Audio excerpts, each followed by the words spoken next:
नमस्कार दोस्तों एक पुरानी कहावत है कि दुश्मन का दुश्मन दोस्त होता है। और अगर बात राजनीति की हो तो यहाँ ये वाली कहावत कुछ ज़्यादा फिट बैठती है, बहुत मुफीद नज़र आती है, सही नज़र आती है। क्योंकि राजनीति में कोई किसी के लिए ग्राउंड खाली नहीं रखता है, थाली में सजाकर कोई किसी को सत्ता भी नहीं सौंपता है। इसलिए हरियाणा में कांग्रेस में हुड्डा साहब को फ्री हैंड देने के लिए कांग्रेस का एक गुट तैयार नहीं है और कांग्रेस में इन तीन नेताओं का एक फ्रंट बन गया है। और इस फ्रंट के क्या राजनीतिक मायने निकलते हैं, इस पर बात करने से पहले चंडीगढ़ में आज एक महत्वपूर्ण प्रेस कॉन्फ्रेंस हुई है। इसका एक हिस्सा मैं आपको सुनाता हूं, बहुत छोटा सा हिस्सा ये है। इस हिस्से को सुन के क्लियर हो जाएगा कि इस गुट की ताकत क्या है। इसके बाद हम इसके सियासी मायनों पर बात करेंगे।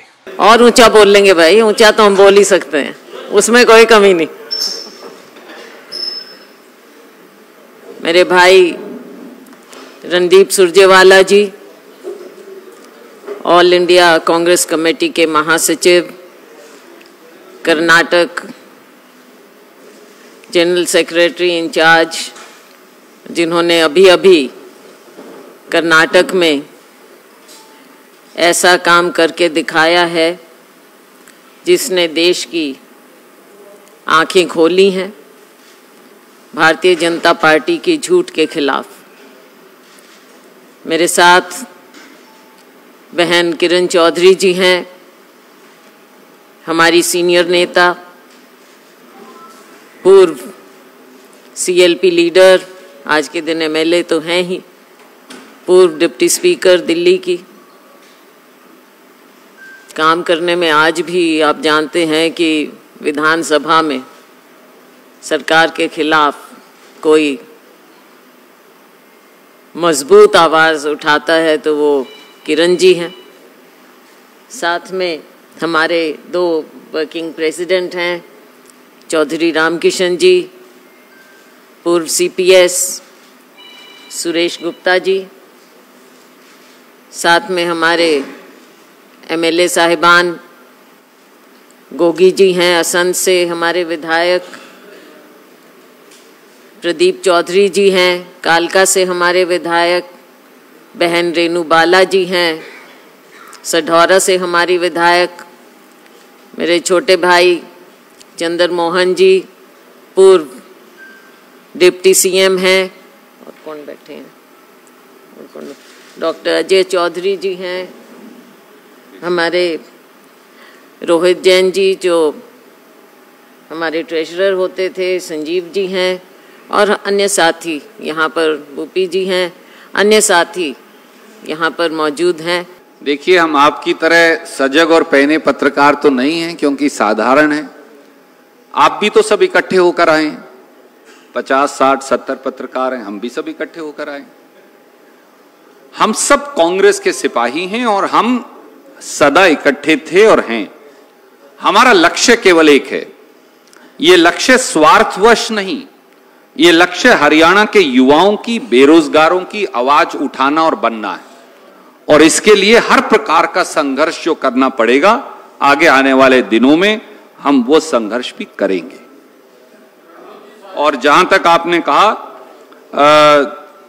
जहां आपको निशाना दिख रहा है, अर्जुन को मछली की आंख दिखती थी। मैं महाभारत की धरती से आता हूं, मैं फिर दोहराता हूं कि हमें मछली की आंख दिख रही है और वो है हरियाणा के युवाओं का उज्जवल भविष्य। दोस्तों, आपने ये हिस्सा सुन लिया होगा और इससे ये साफ भी हो गया है कि कांग्रेस में अब हुड्डा साहब के सामने चाहे रणदीप सुरजेवाला हो, किरण चौधरी हो या कुमारी सैलजा हो, ये खाली बैठने वाले नहीं हैं। अपनी बात को मजबूती के साथ सामने रखने वाले हैं। और ये तीन मिलकर 13 हो पाएंगे या नहीं, ये वक्त की बात है। लेकिन भूपेंद्र सिंह हुड्डा के सामने हरियाणा में कांग्रेस जो है वो अब अकेले दिखना नहीं चाहते हैं। ये नेता ये एक मजबूत ताकत बनना चाहते हैं। और अगर आप इस गुट की ताकत देखें तो इसमें रणदीप सुरजेवाला तो हैं ही, किरण चौधरी हैं, कुमारी सैलजा हैं, ये अगुवाई इसकी करेंगे। और शमशेर गोगी एक विधायक हैं, रेणु बाला भी एक विधायक हैं, तो 3 विधायक किरण जी को मिला के इस गुट में हैं। चौधरी भजनलाल जी के बेटे चंद्रमोहन बिश्नोई जी भी इस गुट के साथ हैं। बहुत थोड़े मतों से वो ज्ञानचंद गुप्ता जी से पंचकुला से इस बार चुनाव हार गए थे। एक कार्यकारी अध्यक्ष भी इनके साथ है और बाकी इनके नेता हैं, यानी कि ठीक ठाक लोगों की ताकत इन लोगों के साथ है। और जो बाकी बच गए जो विधायक वो भूपेंद्र सिंह हुड्डा जी के साथ हैं, आपको इसका पता है। अब अगर आप सियासी मायने तलाशना चाहें इन तीनों का एक साथ आने के, इसको त्रिगुट कहिए या कांग्रेस का आप त्रिदेव कहिए, आप इसमें एक चीज और देखिए कि इनके साथ कौन नहीं आया है। अहिरवाल से कैप्टन अजय यादव जी साथ नहीं है, और हुड्डा सरकार में आपको याद हो तो उनका हुड्डा साहब के साथ 36 का आंकड़ा रहा था, लेकिन अब कैप्टन अजय यादव और भूपेंद्र सिंह हुड्डा जी की बहुत अच्छी चल रही है। उनका पोता हुआ तो दोनों पिता पुत्र एक साथ वहां पर गए थे। सियासी मायने इसके ये भी निकलते हैं कि कर्नाटक की जीत के हीरो रणदीप सुरजेवाला जी अब हरियाणा में कुछ खेल करने वाले हैं और ताकत दिखाने वाले हैं, और अपनी जो वाक्य कौशल है उनका वो अब दिखाएंगे। किरण चौधरी जी राज्यसभा चुनाव में हुड्डा गुट की घेराबंदी का हिसाब किताब चुकता करना चाहती हैं, करेंगी। चौधरी बंसीलाल की पुत्रवधू हैं। कुमारी शैलजा जी भी गांधी परिवार के नजदीकी है, भविष्य पे उनकी निगाहें हैं। और राजनीति में जो लड़ाइयाँ होती हैं दोस्तों, वो लठ जेड़ी की लड़ाइयाँ नहीं होती हैं, लड़ाइयाँ होती हैं कुर्सी के लिए, और मौका और दाव देखकर यहाँ पे लोग खेल कर जाते हैं। कुछ लोग कहते हैं कि कांग्रेस की जो गुटबाजी है वो कमजोरी है, लेकिन इसका एक पहलू ये भी है कि कई बार गुटबाजी एक ताकत भी होती है। 2014 में भाजपा प्रदेश में केवल इसलिए सरकार बना गई थी क्योंकि किसी को लग रहा था कि रामविलास शर्मा जी सीएम बनेंगे, किसी को लग रहा था धनखड़ जी सीएम बनेंगे। सीएम पद के दावेदार बहुत ज्यादा थे और भाजपा को उसने सत्ता तक पहुंचा दिया, गद्दी खट्टर साहब को मिली। इस लिहाज से देखें तो कांग्रेस में केवल हुड्डा गुट ही रहे या हुड्डा गुट ही मजबूत बना रहे, ये मुझे लगता है कि पार्टी के लिए कोई बहुत अच्छी स्थिति नहीं है। अलग अलग कोनों में अलग अलग नेता मजबूत होंगे तभी कांग्रेस पार्टी के लिए सत्ता की जो राह है वो बन सकती है। और हुड्डा साहब के लिए राह बनेगी या हुड्डा साहब की राह में कांटे बिछेंगे, ये एक अलग विषय है। अब हुड्डा साहब के सामने इन जो तीन नेताओं का एक साथ खड़ा होना है वो प्रदेश में एक नई बहस को भी जन्म देगा कि पुराने रोहतक के बाहर जो कांग्रेस के नेता खड़े हैं उनको, उनमें कौन कौन मजबूत है। लोग अब उनको तोलेंगे कि रणदीप सुरजेवाला जी खुद कितने मजबूत हैं, किरण चौधरी खुद कितनी मजबूत हैं, और कुमारी शैलजा खुद कितनी मजबूत हैं। अगर हुड्डा साहब की बात करें तो राव इंद्रजीत सिंह को, चौधरी बीरेंद्र सिंह जी को, धर्मवीर सिंह जैसे तमाम नेताओं को उनके राज्य में कांग्रेस से अलविदा बोल दिया था। आज वो किसी न किसी तरीके से सत्ता में बने हुए हैं, भाजपा के महत्वपूर्ण एसेट हैं। तो भूपेंद्र सिंह हुड्डा के सामने ये चुनौती भी है कि कांग्रेस में केवल वही मजबूत रहें या सारे गुट थोड़े थोड़े मजबूत रहें, क्योंकि पार्टी का जो फैसला है, अगर आपने देखा हो, उन्होंने एक चैनल में इंटरव्यू दिया था भूपेंद्र सिंह हुड्डा जी ने, उसमें वो कह रहे हैं कि जो सीएम पद का दावेदार है वो आला कमान तय करता है, कांग्रेस हाई कमान तय करता है।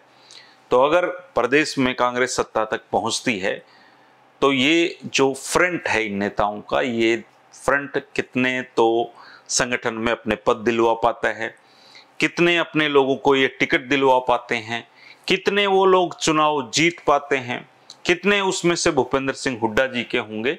तो ये सारी बातें मिलाकर तय करेंगे कि प्रदेश में अगर कांग्रेस सत्ता में पहुंचने लायक बहुमत का आंकड़ा जुटाती है तो वो कौन वहां पे चुनाव सीएम पद के रूप में जो बाजी है वो किसके हाथ लग सकती है। लेकिन फिलहाल आज की बातचीत से या आज के जो सियासी मायने हैं वो कम से कम इतने तो जरूर निकलते हैं कि हुड्डा कांग्रेस जो जिसको लोग कहने लगे थे, अब वो केवल हुड्डा कांग्रेस की छवि से बाहर निकलने के लिए तड़प रहे हैं। अब उसमें और भी लोग हैं जो दिखाना चाहते हैं कि हम भी कांग्रेस में हैं, हमारा भी अपना वजूद है। आप इसके सियासी मायने जो निकालते हैं वो जरूर मुझे कमेंट करके बताएं। दो सवालों के जवाब आप अच्छी तरीके से दे सकते हैं कि एक तो ये जो हुड्डा साहब के सामने फ्रंट तैयार हुआ है कांग्रेस में नेताओं का, क्या ये कांग्रेस को मजबूती प्रदान करेगा? क्या कांग्रेस इससे सत्ता के नजदीक पहुंचने में इसको आसानी होगी? और क्या ये गुट मिलकर हुड्डा साहब का नुकसान करेगा राजनीतिक रूप से, या इस गुट की कोई ताकत नहीं है? आपका जो भी सियासी मायने आप निकालते हो, जो भी इसमें समझते हो, आप जरूर कमेंट करके मुझे बताएं। कि ये जो नेताओं का जमावड़ा एक साथ लगने लगा है और जिसमें हुड्डा साहब के प्रति दिखता भी है कि कुछ राजनीतिक महत्वाकांक्षाएं हैं। राजनीति में होना, महत्वाकांक्षी होना बुरी बात नहीं है और सत्ता के लिए सबको कोशिश करनी चाहिए। तो ये जो फ्रंट है ये कांग्रेस के लिए कितना फायदेमंद है या कितना नुकसानदेह है, इसके राजनीति पे क्या इम्पैक्ट निकलेंगे, आप जरूर कमेंट करके मुझे बताना दोस्तों। मैं आपके कमेंट का इंतजार करूंगा। शुक्रिया, नमस्कार।